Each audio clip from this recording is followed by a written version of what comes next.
Alright, today Electronic Service Squad, we got a Vizio. Get a nice focus in here, we'll see it. There you go, turn on Vizio. Alright, with this Vizio, you plug it in. As you can see, the back is already open. You plug it in. Go to the front. You get no red light. Press the power button. And look in the front. No red light. Nothing like that. Okay. Get the multimeter.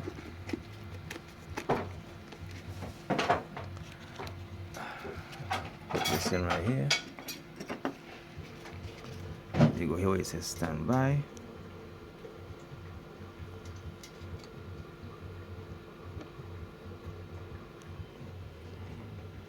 You get 0.